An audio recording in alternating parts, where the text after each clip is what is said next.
अवतार काल समाप्त हो चुका है। सब उजड़ गया है। अब ब्रजभूमि की पुनर्स्थापना करना चाहते हैं परीक्षित महाराज। आनंदित हैं उद्धव जी, वज्रनाभ, यमुना जी और महर्षि शांडिल्य। और वे देखते हैं कि सामने से एक दिव्य रथ आ रहा था। उन्होंने तुरंत पहचान लिया। हस्तिनापुर नरेश, परम भागवत परीक्षित आ रहे थे। रथ को त्याग दिया था परीक्षित ने। दूर से ही साष्टांग प्रणाम करने लगे।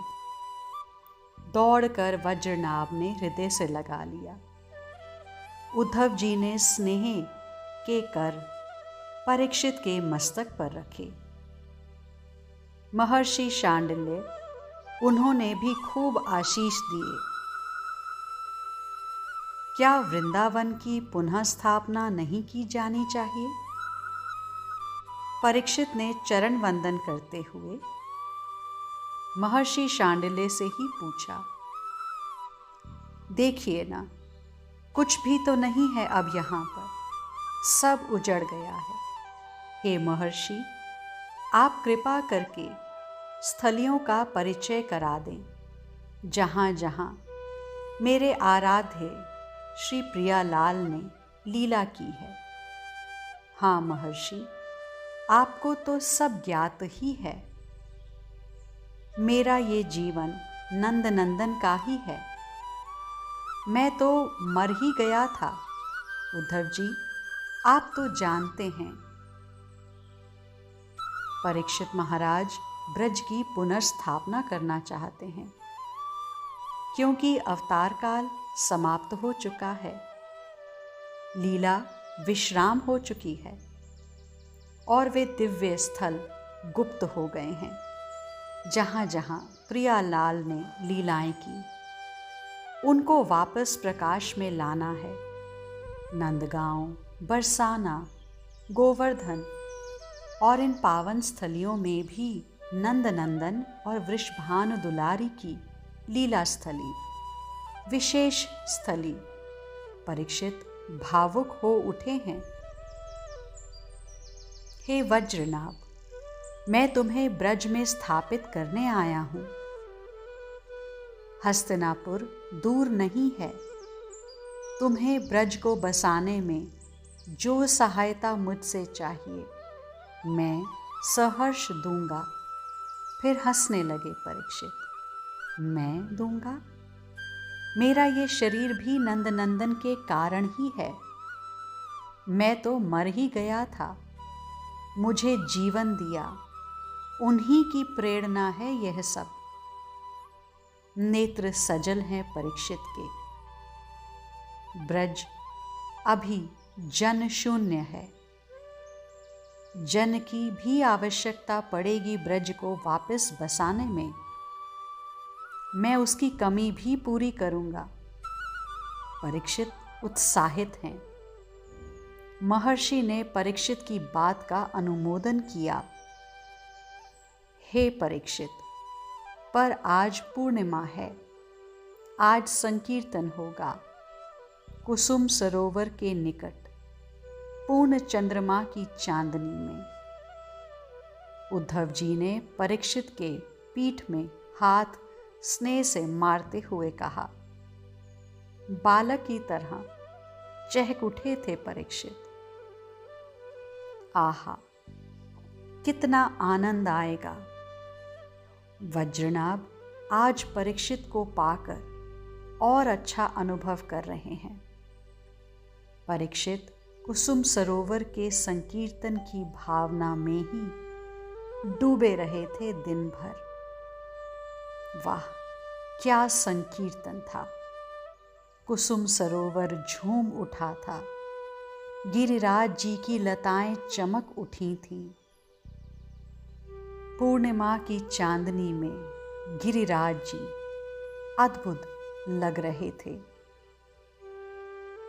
ब्रजरज में अद्भुत चमक थी। चांदनी जब यमुना की रेत में पड़ती थी तो गौर और श्याम दो रजकण श्यामा श्याम ही लगते थे। उद्धव जी ने मंजीरा लिया था और वो भावोन्माद में अद्भुत नृत्य कर रहे थे। राधे कृष्ण कृष्ण कृष्ण राधे राधे, राधे श्याम श्याम श्याम राधे राधे। प्रेम विभल उद्धव जी के दिव्य देह से सुगंध निकल रही थी।